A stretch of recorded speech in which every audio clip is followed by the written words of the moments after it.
보십니다. 전도서 8장.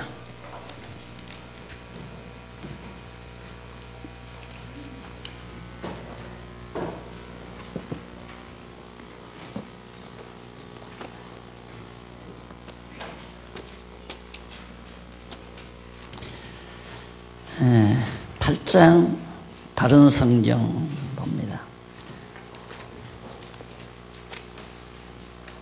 누가 지혜자와 같으며 누가 사무로 해석을 알까?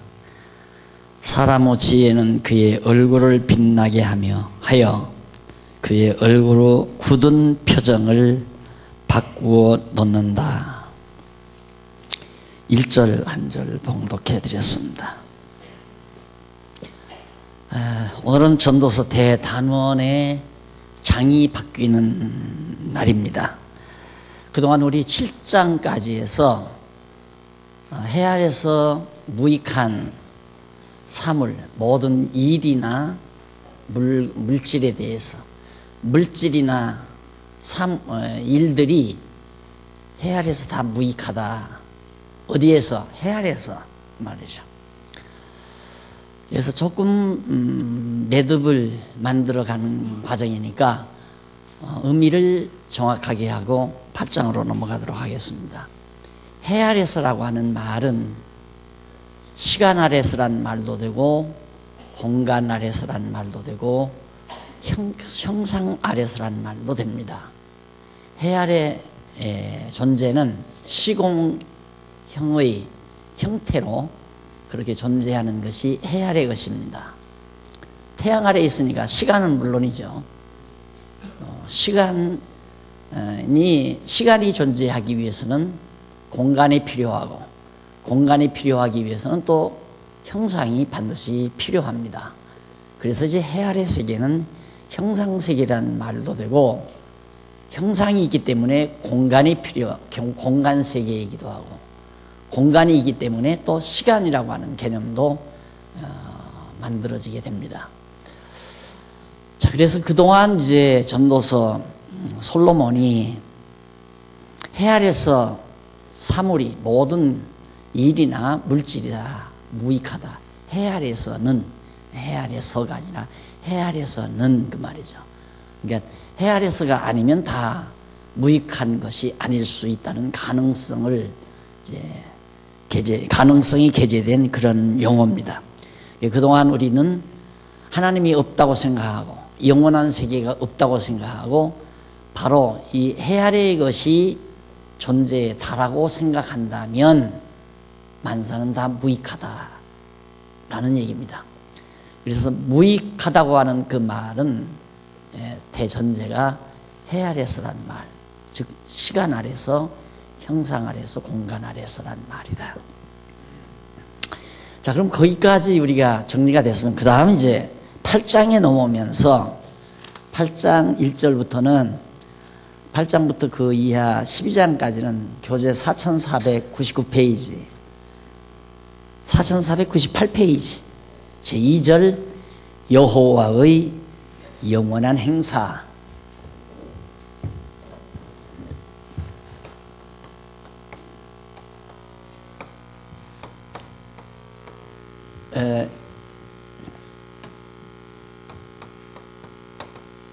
무익한 사물 배웠죠.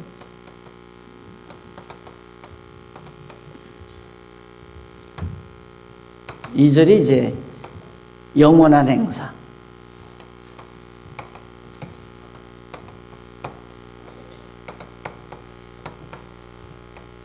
(12장) 가죠. 인생의, 죄송합니다. 인생 빠졌네요.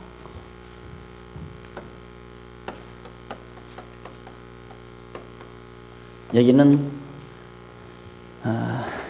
하나님의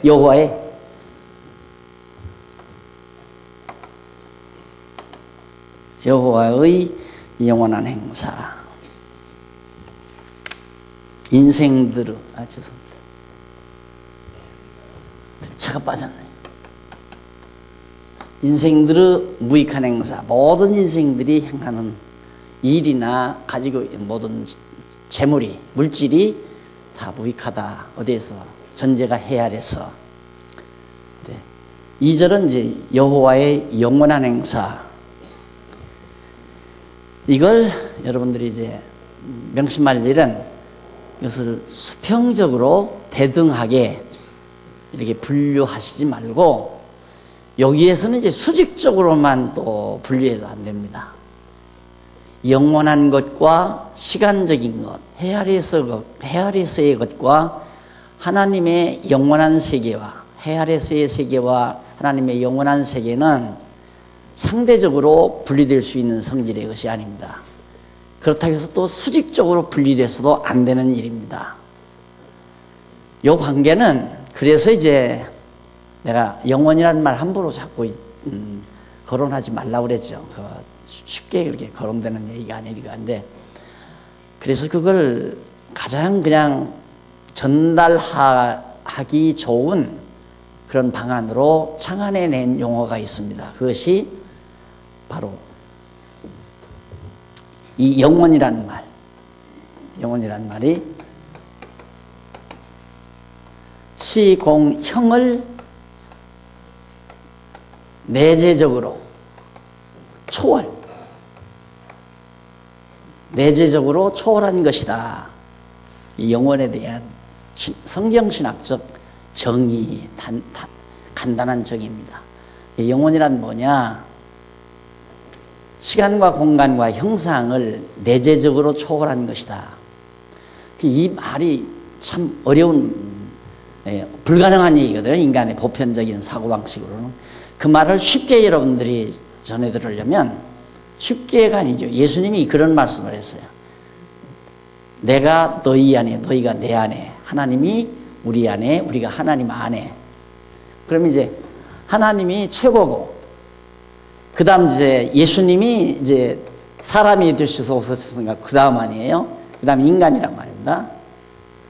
그러면 인간은 접시라면 예수는 이제 국사발을 뭐라고 그러지? 대접. 하나의 예를 들면 하나님은 함지박. 함지박이란 말입니다.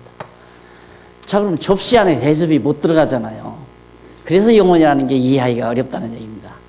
어떻게 접시 안에, 종재기 안에 대접이, 접시와 성종이 다르지만 하여튼 접시 안에 대접이 못 들어오죠. 접시는 대접 안에 들어가도, 그리고 함지박 안에 대접이나 접시는 들어가도 함지박이 접시 안에 들어올 수는 없잖아요. 그런데 예수님은 그렇게 얘기했어요. 내가 너희 안에, 그러니까 대접이 접시 안에, 접시가 대접 안에, 그리고 하나님이 우리 안에, 우리가 하나님 안에. 어떻게 함지박이 대접이나 접시 안에 들어올 수 있느냐 이 말이에요. 그것이 바로 영원 개념을 담고 있는 용어입니다. 그 말을 학문적으로 표현하면 바로 이거예요. 시공형을 내재적으로 초월한 것이다. 그러면 시간과 공간이 접시라고 한다면, 시간과 공간과 형상이 접시라고 한다면, 내재적으로란 말은 대접 안에 이제 접시가 들어있죠. 접시. 그렇죠? 대접 안에. 여기까지예요. 대접 안에 내재적이다. 그러면 시간과 공간과 형상, 접시를 대접이 지금 담고 있어요. 내재적이다. 예, 내재했는데 접시를 대접이 이렇게 담고 있는데 거기를 초월해버린 것이다. 담고 있는데 어떻게 여기를 초월하냐 이 말이죠. 넘어섰다. 이게 초월이 돼야, 넘어서야 함지박이 이 안에 들어가죠. 그렇죠? 함지박이. 그 말은 하나라는 얘기예요. 그냥 몽땅 다 하나다. 그럼 여기도 넘어섰다. 초월이라는 말은 어떤 한계를 이렇게 넘어섰다는 얘기거든요. 넘어갔다. 그럼 한계가 넘어갔다. 그러면 함지박은 여기고, 함지박과 대접의 한계는 여기고, 대접과 접시의 한계는 여기란 말입니다. 한계를 넘어섰다. 그럼 접시가 또 함지박을 함지박이라는 한계를 넘어서야 함지박을 접시 안에 담을 거 아닙니까? 하나님이 내 안에 계시다고 그랬으니까. 그러니까 이것도 넘어선다는 것도, 한계를 넘어선다는 것도 이렇게 선을 넘어선 것, 선만을 말하는 게 아니에요. 선보다 그 다음은 면적이죠. 면적 다음에는 입체죠. 뭐 1차원, 2차원, 3차원 그러잖아요. 면적. 그러니까 면적에 의한 초월 개념. 그 무슨 얘기냐면 면적이 아니라 입체적인 초월 개념. 면적에서는 1차적으로 선에서는 여기와 거기 이렇게 말할 수 있죠. 여기와 거기, 거리로 봐서. 면적에서는 여기와 거기와 저기 이렇게 말할 수 있죠. 저기라고 하고 여기도 저기가 되고, 여기와 저기, 여기와 거기와 저기 면적이에요. 근데 입체 안에서는 여기와 저기와 여기 저기 다 전달이 돼서, 거기까지 전달이 됐으면 이제는 영혼이라고 하는 어떤 그 얼개를 약간은 감지가 되지는 느낌을 받으실 겁니다. 그래야 예수님이 내가 너희 안에, 너희가 내 안에, 내가 하나님 안에, 하나님이 내 안에, 우리가 하나님 안에, 하나님이 우리 안에, 이 말이 느낌이 와요. 이제 설명하는 거, 이게 설명이 이해가 안 되면 이 느낌이 안 오죠. 자, 그러면 여기도 마찬가지입니다. 인생들의 무익한 사물하면 해 아래에서 무익하다는 얘기거든요. 해 아래라는 말은 시공형의 세계라는 얘기라고 그랬죠. 시공형을 내재적으로 초월했다는 말은 시공형이 무익하니까 아무 필요 없다, 그 말이 아니에요. 영원 개념에서는 이 시공형이라고 하는 것이 도리어 영원한 것을 담을 수 있는, 그래서 내가 호크마우스를 해보려고 하는 거예요. 이건 진리다. 확실히 진리다, 이 말이에요. 우리가 시공세계에 있지만 시공 속에 영혼을 담을 수 있다. 또 이런 얘기가 나가면 말만 또 따라서 할라. 이 느낌을, 확고한 느낌과 개념이 정립돼서 이게 전달이 돼야 하는데, 신기하잖아요. 남이 안 하는 얘기 하잖아요. 지금 안 하는 얘기, 보편적으로 사용하는 얘기니까, 야, 내가 지금 무슨 얘기했죠? 시간과 공간과 형상세계 속에 영혼을 담을 수 있다. 종재기 안에, 접시 안에 함지박을 담을 수 있다. 다시 말해서 이 시간세계 속에 하나님의 나라가 임할 수 있다, 이 말이에요. 오늘 우리들이 정말 지혜가 있다면, 예수를 그리스도로 알고 하나님을 여호와로 믿는 신앙만 있다면, 비록 육신, 형상을 쓰고 있지만 우리들이 천국 백성으로서 생활이 가능하다는 얘기입니다. 그래서 첫 마디가 그거 아니에요? 8장 1절. 누가 지혜자와 같으며 누가 사무로 해석을 알까? 누가 지혜자와 같으며 여호와 하나님을 경외하며 누가 사무로 해석, 모든 물질을 해석한다는 건 자연과학이죠. 자, 누가 언젠가 그런 얘기를 간접적으로 제가 들었습니다. 우리 장안중앙교회가 갑자기 자연과학에 대해서 관심을 갖고 또 인문과학, 사회과학에 대해서 관심을 갖는 이유가 뭐냐, 좀 그 의미를 정확하게 전달해야 되라. 그런 생각을 가지신 분이 있으면 지금 강의를 정확하게 들으십시오.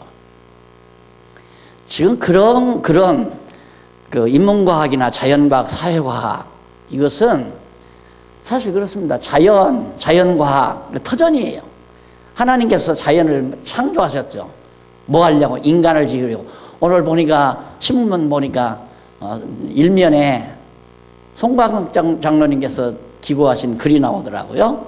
거기에 보니까 하나님께서 천지 만물을 엿새 동안에 창조하셨다. 그리고 사람을 제일 마지막 창조했다. 그게 얼마나 큰 은혜인가. 아무도 없는 공허한 곳에 인간부터 창조했다면 얼마나 인간이 쓸쓸하고 괴롭겠나. 이런 말씀은 정확한 얘기죠. 정확한 말이에요. 하나님이 일단 자연 모든 만물을 인간이 아름답게 행복하게 살 수 있는 모든 자연을 미리 만들어 놓고 거기에 이제 인간을 하나님이 창조한 거란 말입니다. 왜? 인간 사회를 이루어서 행복하게 살도록. 그래서 인문과학이나 사회과학은 자연과학과 밀접한 관계가 있어요.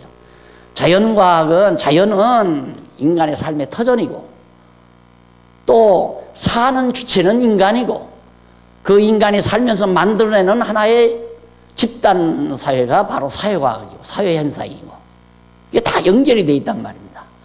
그러니까 누가 지혜를 알며 누가 지혜자와 같으며 누가 사모로 해석을 알까? 모든 일이나 사회에서 일어나는 모든 일들이나 자연과학, 자연에 속한 이런 모든 물질에 대한 이치를 누가 할 수 있겠는가? 지금 그 얘기예요. 그러니 우리 지혜자들이 자연과학 몰라서 되겠어요? 사회과학 몰라서 되겠어요? 인간사회, 인문학 몰라서 되겠느냐 이 말이죠. 그래서 바로 우리 성경신학에서는 오래전부터 이게 소원이었죠. 소원.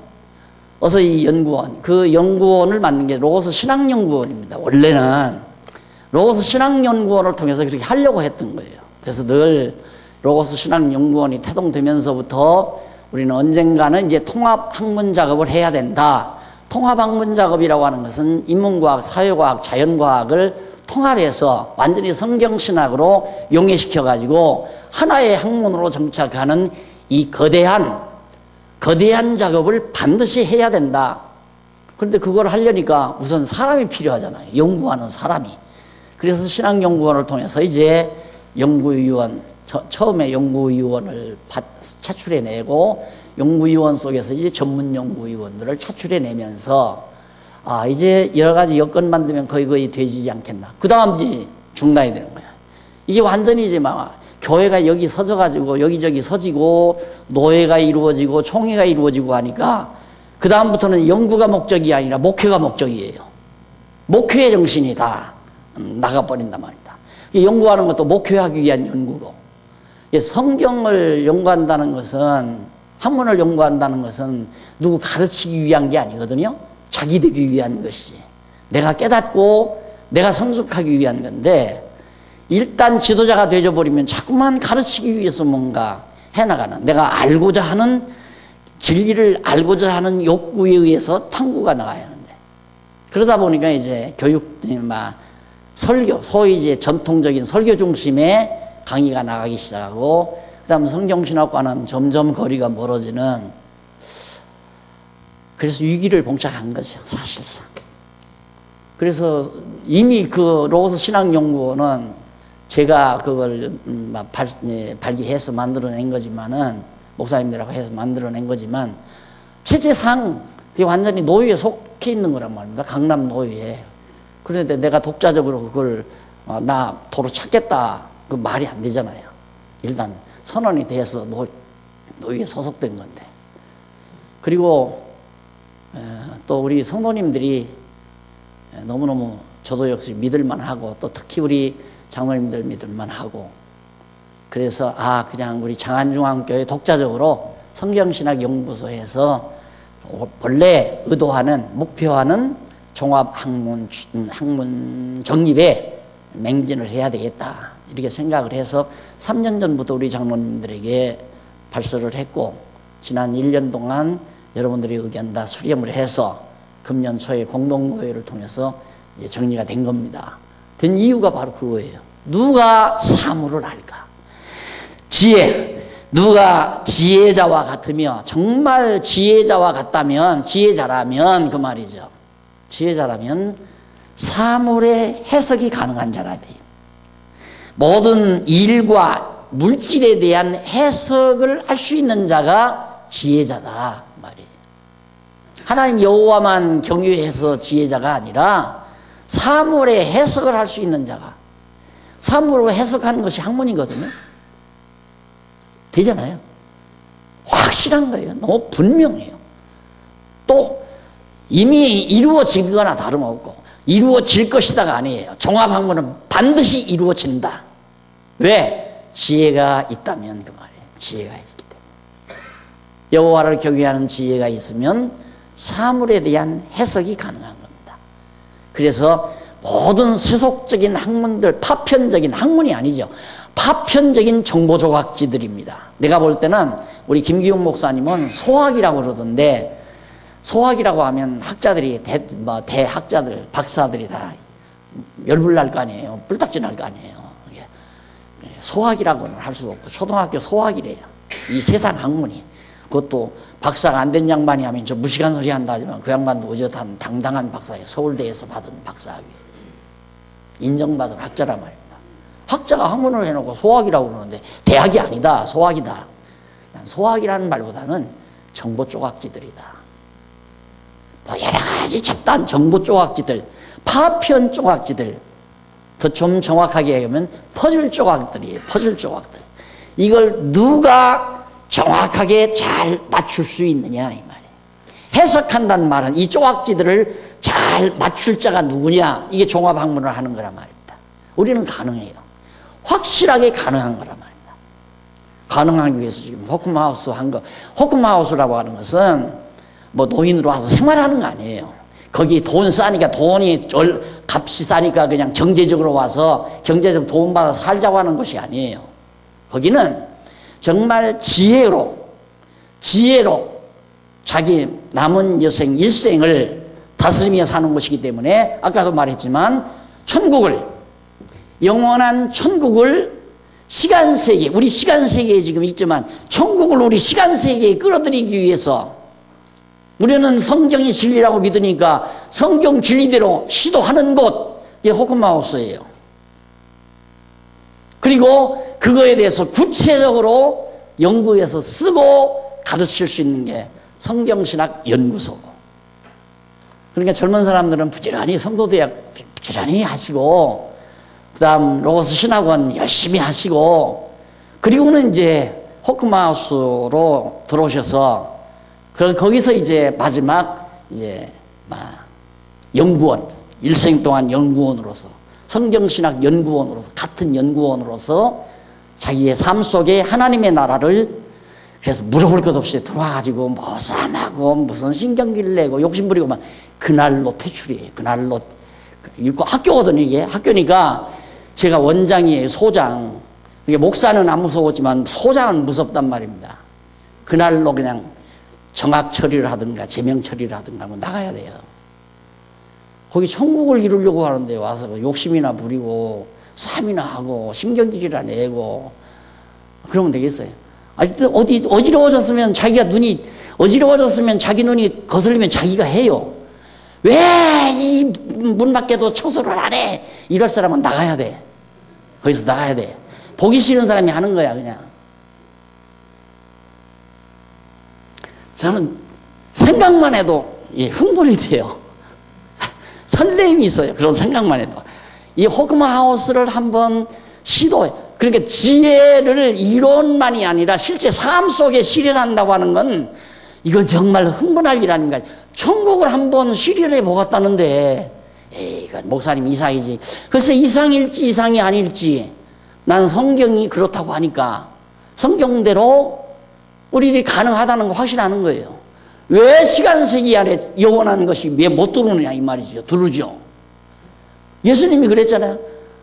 내가 너희 안에 너희가 내 안에 있고 우리가 하나님 안에 하나님이 우리 안에 들어 계시다. 입체적인 전후 좌우 여기저기 관계없이 전에 지금 있다 그런 것도 관계없이 과거 현재 미래도 관계없이 온통이 하나 되는. 그러니까 호크마우스에 들어오시려면 내가 몇 살이다 그 의식하고 사는 사람은 또 학생 자격이 없어요. 20살이면 어떻고 60살이면 어떻고 100살이면 어떠냐 이 말이죠. 과거 현재 미래가 하나인데 영원적 개념으로 볼 때는 과거나 현재나 미래가 하나거든요. 여기와 저기와 거기가 하나고 그래서 정말 이 솔로몬이 이 8장 1절 핵심적인 내용이거든요. 누가 지혜자와 같으며 누가 사무로 해석을 알까? 그 사무를 해석하는 것을 누가 알 수 있을까? 누가 학자냐 이 말이에요. 참으로 진리에 대한 진정한 학자가 누구냐? 일도 해석할 수 있고 물질도 다 해석할 수 있으면 그만하면 훌륭한 해석자죠. 여호와 경외하는 지혜자가 물질도 해석하고 자연도 해석하고 자연 만물도 해석하고 이 만물 자연 만물을 위해서 일어나는 모든 일들도 다 해석할 수 있으면 완전한 학자 아니에요? 대학자죠. 그것을 요즘 학문용 용어로 바로 종합학문, 모든 학문을 하나로 종합한다. 즉 파편 조각들을, 퍼즐 조각들을 하나로 잘 이어 맞춘다 그 말이에요. 그래서 우리는 자연과학을 전문한 연구원하고 인문과학을 전공한 연구원하고 사회과학을 전공한 연구원하고 성경신학을 열심히 해온 연구원하고 그렇게 해서 일단 자연과학, 인문과학, 사회과학을 성경신학적 퍼즐판에다가 다 끼워 맞추는 작업을 성경신학 연구에서 할 작정입니다. 다시 말해서 사물을 안 것을 기록하고 다 연구해서 기록해서 내놓고 가르치고 그것이 바로 성경신학 연구소의 임무예요. 할 일이 바로 그거예요. 그러니까 여기서는 송도대학 공부하셔야 돼요. 그리고 성경신학, 로고스 신학원 공부를 하시고 이번은 참 개교라 입학시험을 안 보겠는데 그래도 수박은 잘라놓고 한번 해야지 않나 하는 생각은 더 해보는데 그냥 무조건 막 오신다고 해서 다 받아들일 수는 없지 않나. 이 학교를 처음 이제 시작을 하면 막 그냥 이렇게 학생 막 받아들여서 출발하잖아요. 그러나 자리가 잡히면 들어오기가 까다롭죠. 예. 지금은 들어오기도 안 들어오는 사람도 있고 하지만 앞으로는 들어오기가 까다로울지도 모릅니다.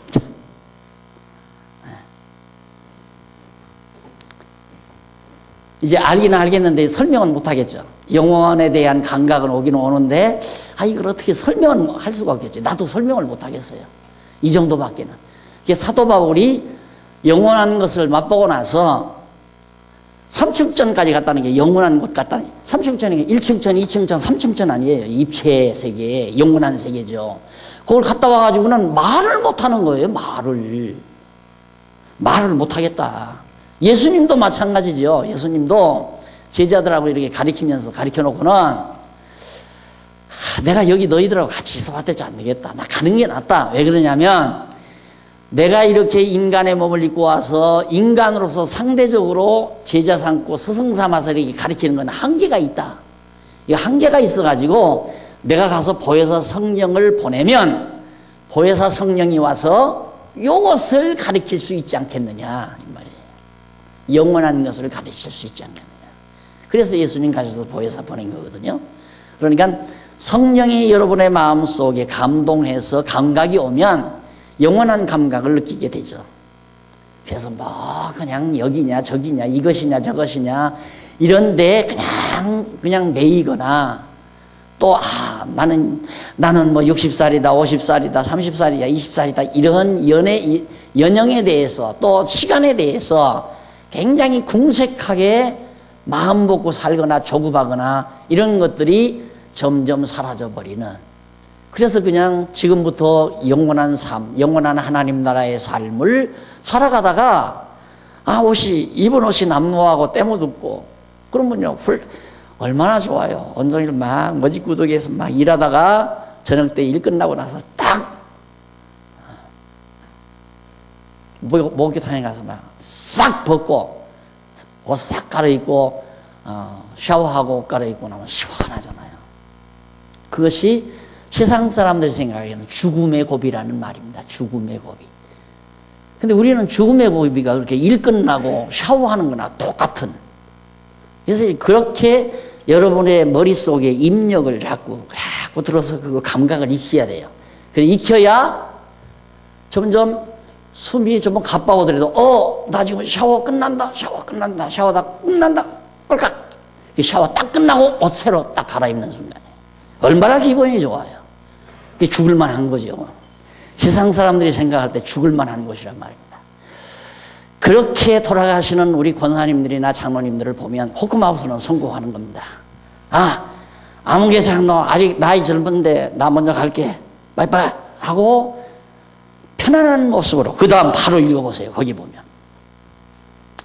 사람의 지혜는 그 얼굴을 사람의 지혜는 그 얼굴을 빛나게 하여 그의 얼굴의 굳은 표정을 바꾸어 놓는다.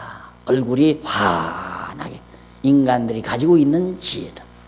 틀림없죠. 죽을 때 찡그리고 이를 부두둑 갈고 눈을 막 밖으로 뒤집어. 왜? 저놈 뭐 재산 내가 어떻게 해서 모아놓은 건데 아까워가지고 막 용트름하고 가는 게 아니고 다 가지고 가는 거예요. 아까 그랬잖아요. 접시 안에 접시 안에 함지박이 들어오고 접시가 함지박 안에 들어가듯이 그리고 내재적 초월이란 말입니다. 모든 돈, 모든 재물덩어리 다 가지고 가는 거예요. 가지고. 그 말도 또 이상하게 들을라.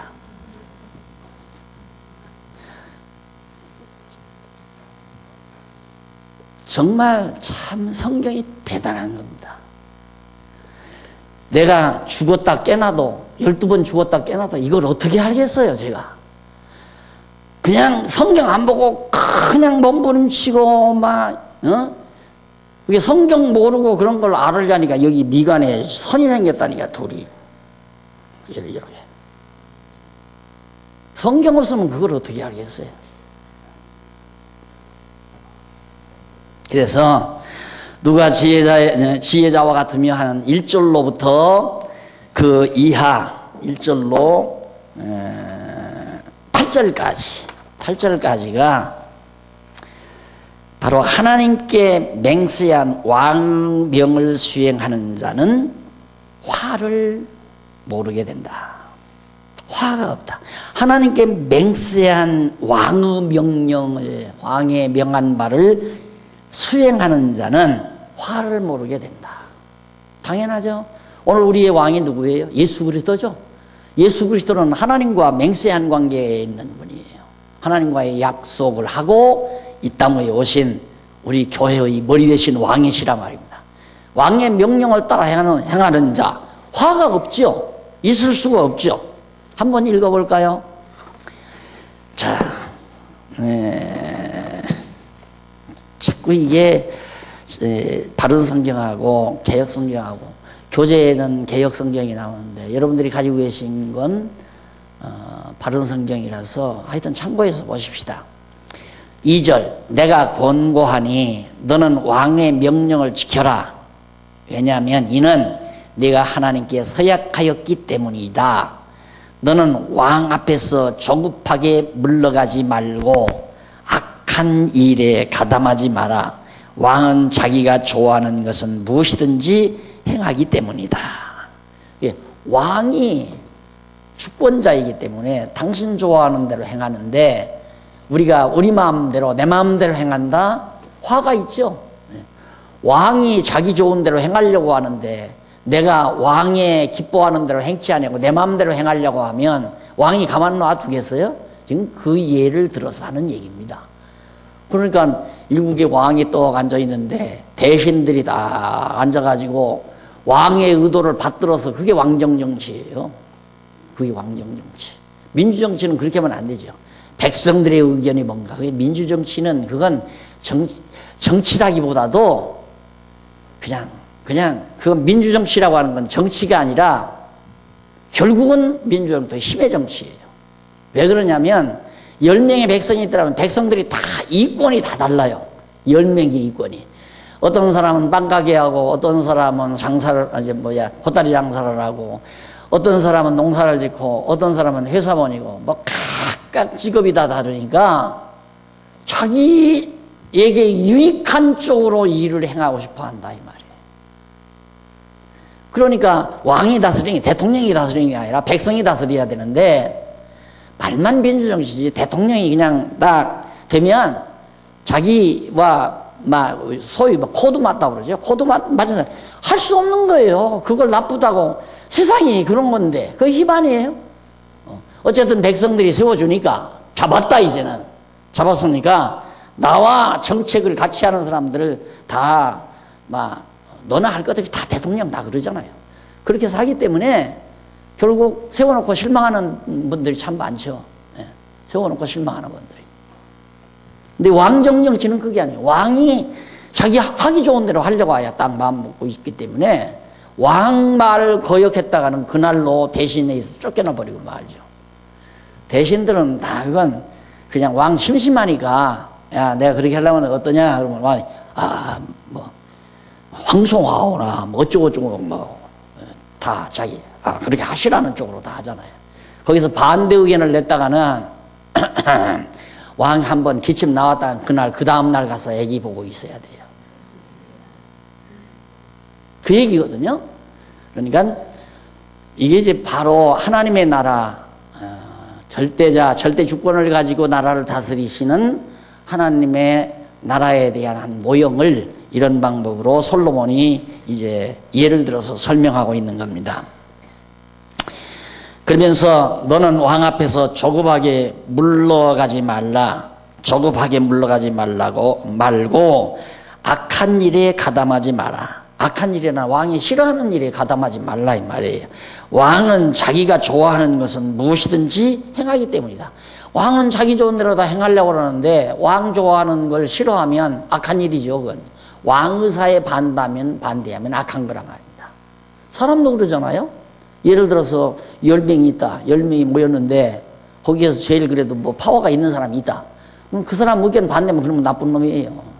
인간적으로 나쁘다 좋다는 건 다 상대적입니다. 다 상대적. 그렇게 조금 힘센 사람이 자기와 반대를 하면 저놈 나쁜 놈이고 자기에게 찬성하면 저놈은 좋은 놈이고 이렇게 되는 거죠. 좋은 사람이다. 상대적이기 때문에. 그런데 우리는 이제 여기서 말하는 것은 하나님 절대자이신 하나님을 전제하고 말하는 거죠. 말하는 거기 때문에 하나님의 뜻에 어긋나는 건 바보예요. 하나님의 뜻을 반대하는 건 악인이죠. 내 뜻을 반대해서 악인이 아니라 하나님의 뜻을 반대하면 악인이에요. 하나님의 뜻을 좋아하면 선인이고 그것이 성경이 말하는 악한 자, 선한 자라고 하는 개념입니다. 자, 그러면서 왕의 말은 권위가 있으니 누가 그에게 왕께서 무엇을 하십니까? 라고 할 수 있겠는가? 왕의 말은 권위가 있는데 왕이 뭘 얘기하려고 말을 했는데 대왕이요 그 무슨 말씀을 그렇게 하십니까? 끝난다니까? 그냥 저런 봐라 하면 끝나요.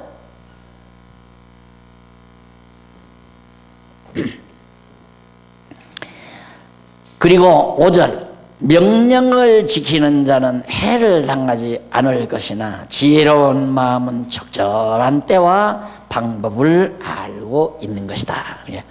왕의 말, 그 말을 왕의 명령을 지키는 자는 해를 당하지 않는다. 왕이 왜 하라는 대로 잘하는데 왜 왕이 책망을 하겠어요? 왕이 하라는 대로 순종 잘하고 그대로 행하게 되면 인간은 이제 하나님의 형상 따라 지음받아서 그런지 모르지만 끝없이 자기가 하라는 대로 졸졸졸졸 순종하는 사람을 참 사람 됐다 이렇게 말을 합니다. 만약에 우리나라가 유교 문화권대로 그대로 있다면 아직도 산도 긋고 상투 틀고 그 다음 아직도 가난해서 벗어나지 못해요. 왜? 아버지 말을 안 들을 수가 없죠. 아버지가 가지고 계신 전답은 문전옥답 5마디밖에 안 되는데 아들이 5명이야. 그러면 정말 아들 5이 다 말 잘 들어야 한마디씩 이제 받는 거거든요. 200평씩 받는다 이 말입니다. 유산을. 그러니까 아버지가 하라면 하라는 대로 네 다 아버지 의존하고 살죠. 이 동네 요즘에 이제 제가 살던 고향에도 가보면 논 좀 지니고 밥 먹고 사는 집안 자식은 지금도 농사 짓고, 농부가 뭐 나쁘다는 얘기가 아니라 정말 겨우겨우 농사 짓고 밥 먹고 살아요. 그런데 노란떼기도 없이 가난했던 사람들, 농촌에서 해먹고 살 일 없으니까 다 도시로 나간 사람들은 그래도 세단 굴리고 오는 사람도 있고, 하다못해 막 자가용이라도 타고 들어오기도 하고, 자식들 대학이라도 보내고, 그런 경향이 많단 말입니다. 뭔 얘기를 하면 순종하는 거, 이렇게 순종하는 거, 의존적으로 완전히 길을 꺾어버리고 자주정신을 없애버리고. 그렇다고 해서 부모에게 대항하라는 얘기는 아닙니다. 자유롭게 소신껏 자라도록, 자기가 자기 책임을 지고 자라도록. 그게 이제 서구 사회의 하나의 문화권이죠. 서구 사회에서는 중학교까지만 돈 대준다는 것 같아요. 고등학교도 네가 벌어서 다니라, 장가도 네가 벌어서 가고, 대학도 네가 벌어서 다니고 그런다고 하잖아요. 그러니까 그만큼 발전하고 다 자기 주체 사상이 강하고 주체 정신이. 그런데 우리나라 같은 경우는 계속 돈 있는 집 자식은 항상 부모만 의지하죠. 어느 점포를 날 줄라나. 아버지가 지금 집 3채가 있다는데 어느 집을 15평짜리를 날 줄라나, 30평짜리를 날 줄라나. 그리고 이제 부모만 바라보고 사는 경우들이 많이 있고요. 그러니까 그게 이제 왕정체제의 정신, 그리고 이제 하나의 가정의 부를, 아버지를 호주라 해서 임금주자네요. 가정의 왕이다. 그러니까 가정의 왕이. 그것이 이제 소위 그 큰 중국 대륙을 막 여기저기 흩어져 사는 중국 대륙을 통치하는 통치 이념으로 그걸 만들어낸 겁니다, 공자가. 이제 그런 동물적 본능이 있잖아요, 인간에게는. 그래서 자기가 낳은 자식들은 부모들이 다 통솔하면서 이제 거느리는 하나의 시족사회가 이루어지고, 가족사회죠, 시족사회. 그런 데서 이제 그 있는 것을 구체적으로 이념화해서 만들어내는 것이 공자의 사상이에요. 그 이제 온 나라를 다스리는 정치 이념이죠. 근데 그걸로 해서는 지금 중국 못 다스려요. 저 큰 중국을 못 다스려요. 저 이제 그래도 막 개방이 됐으니까 저 정도 발전하고 살죠. 다 눌려서 사는데 그게 되겠어요? 부모에게 꽉 눌려가지고 사는데. 자, 그래서 이제 바로 왕에 대한 정신인데, 이건 어디까지나 인간 세상에서 이루어지고 있는 왕정체제를 바로 비유를 해서 하나님, 만왕의 왕이신 하나님의 주권적 능력을 이제 우리 여기에서 보여주는 겁니다. 그걸 보여주면서 설명하는 내용인데, 6절 보십니다. 비록 사람이 당하는 고통이 크다 하더라도 모든 목적에는 이룰 때와 방법이 있다. 비록 사람이 당하는 고통, 인간들이 당하는, 그 앞서 5절부터 다시 이어가십니다. 명령을 지키는 자는 해를 당하지 않을 것이니, 왕의 명령 지키면 지혜로운 마음은 적절한 때와 방법을 알고 있다. 어떻게 하면, 제가 이제 건물 짓는데 공사를 하는데, 그것들을 뭐라고 읽으면 뒷바라지 해주는 거 있잖아요. 뒷바라지, 목수가 뭔 이름 뒷바라지. 이것도 지혜가 있어야 되겠더라고요. 영리한 사람이라야 일을 하겠더라고요. 목수가 예를 들어서 지금 뭘 이렇게 하는데 딱 보니까 톱이 당장 필요하게 생겼다. 저기 톱으로 잘려야 되니까.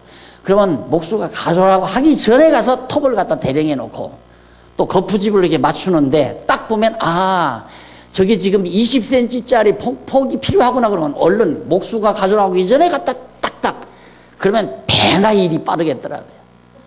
목수가 일을 하고 있는데 옆에서 팔짱 끼고 가만히 있다. 야, 20cm. 그럼 그때 가서 두리번 찾아가지고, 그러니까 반절도 못 하더라니까. 이 머리가 없으면. 나는 체질이야. 체질. 저기 맞다니까 이 적성에 맞아요. 저거. 뒷바라지 하는 것도 적성에 맞겠더라니까.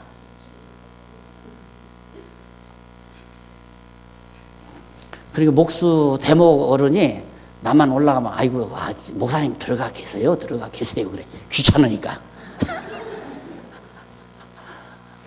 집사님이라는데 자꾸 내가 이제 의견을 얘기하니까 자기가 들어봐도 그럴 것 같거든요. 예. 그러니까 또 고쳐야 되잖아요. 내가 없으면 편안한데.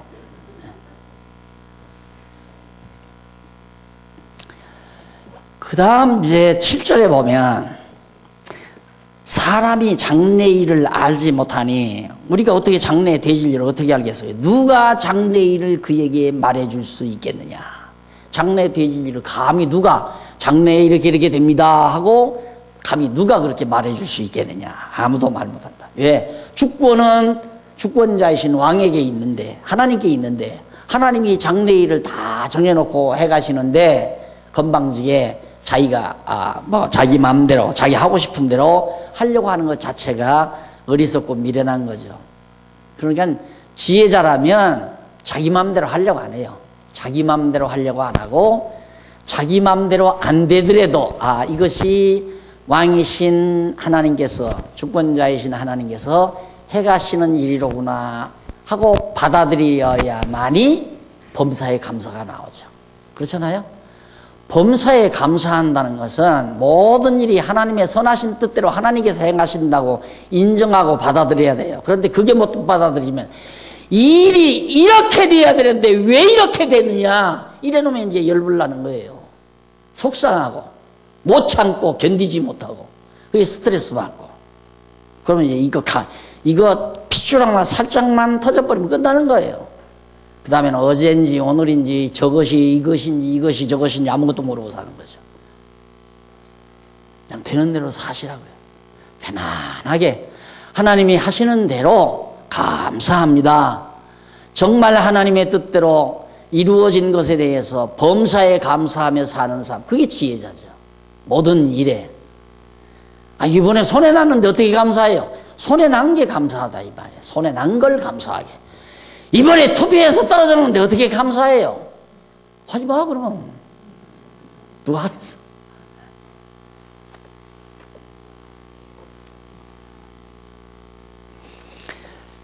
바람을 다스려 8절 바람을 다스려 그것을 붙잡아 둘 사람이 없듯이 바람이 불어가는데 그걸 꼭 붙잡으면 막 가지마 하고 붙잡아 둘 사람 없죠? 아무도 없잖아요. 그러듯이 죽는 날을 주장할 사람이 없으며 장차 죽을 날 주장할 사람이 있어요? 나는 죽어도 10년 안에는 안 죽는다. 이럴 사람은 바보예요. 이게 몇 년 동안 더 살아야 되겠다. 어차피 죽어요. 이게 가장 지혜로운 사람은 지금 죽어도 편안하다. 죽음을 항상 준비하고 사는 사람이 지혜로운 사람이죠. 아무 때 죽으면 어때요? 생각해 보십시오.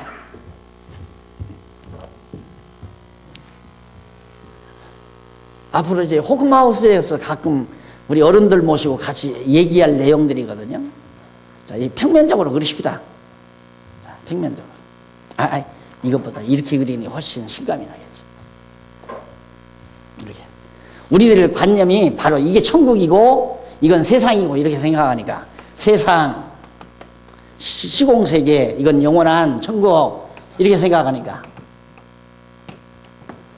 이건 아닌데 사실은 수직이나 수평이나 무슨 관계가 있어요? 아까 여기 얘기했잖아요. 입체관계에서는 이 지구만 딱 떨어져도 지구를 놓고도 지구 전체를 놓고 보면 위에가 어디가 위에요? 우리는 여기서 저기가 위에라고 하지만 저 밑에 대한민국 저 땅 밑에 사는 사람은 어딜까? 어디쯤 될까요? 유럽쯤 될까요? 유럽 프랑스라고 합시다. 프랑스 사람은 저쪽이다 되고 저기가 위에다 이럴 거 아니에요. 나는 저기가 위에라는데 저 사람은 저기가 위에래. 어디가 위에요? 어디가 위에냐고. 우아래가 없어요. 그것만 알아도 영혼이라고 하는 것이 뭔가가 조금 감지할 수 있죠. 우리가 얼마나 협소한 생각의 틀 속에 매여서 우리가 살고 있나. 사실은 생각의 이 압축된 틀 때문에 우리는 답답한 거거든요. 생각에 압축된 틀만 깨져버리면 세상 속전한 걸. 병아리가 계란 껍질 안에 들어갔어요. 얼마나 답답하겠어요. 그러니까 힘 생기면 조동아리로 그 연한 조동아리로 콕콕콕 찍어서 터뜨리고 나오잖아요. 그렇듯이 자, 언제 죽으면 10년 후에 죽으면 어떻고 5년 후에 죽으면 어떻고 내일 죽으면 어때요? 다 똑같은 걸. 여기 죽는 게 여기 건너가는 거 아니에요? 여기 건너가는 거.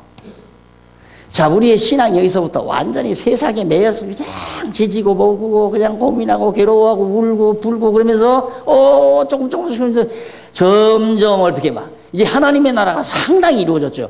여기 사나 여기도 즐겁지만 여기는 더 즐거운 거 아니에요. 그렇잖아요? 그러니까 어차피 지금 우리는 저기를 향해서 지금 자라가는 판인데 아니 10년 후에 죽으면 어떻고 5년 후에 죽으면 어떻고 내일 죽으면 어떠냐 이거죠. 그것이 지혜자들이 살아가는 과정이란 말입니다. 그래서 여기도 솔로몬이 바람을 다스리어 그것을 붙잡아 둘 사람이 없듯이 죽는 날을 주장할 사람이 없으며 전쟁이 일어나면 모면할 사람이 없듯이 악이 행악자를 구해주지 않는다. 전쟁 나면 다 끝나잖아요. 그러듯이 악이 행악자, 악한 사람을 절대 구원해 주지 않는다. 죽이고 만다. 자, 8절까지 했죠. 다음 시간 우리 9절부터 또 하기로 하고요. 오늘 8절까지 다음 시간 9절부터 13절 악행의 이유 및 악인과 하나님을 경외하는 자의 결국에 대해서 듣도록 하십시다. 기도하십시다. 자비하신 아버지 하나님, 은혜를 참으로 감사드립니다. 여호와 경외하는 지혜를 가지고 땅 위에서 일어나는 만사 만물에 대한 이치를 깨닫고 속 시원하게 통쾌하게 마음 편안하게 감사함이 넘치도록 살아갈 수 있는 은총을 우리에게 베풀어 주신 걸 감사드립니다. 행여 우리들의 미련함이 가끔은 우리를 괴롭힌다 할지라도 성령께서 우리를 감동하셔서 모든 근심과 걱정과 미련함 속에서 벗어날 수 있는 큰 은총을 주께서 베풀어 주시옵소서. 예수님 이름으로 기도드립니다. 아멘.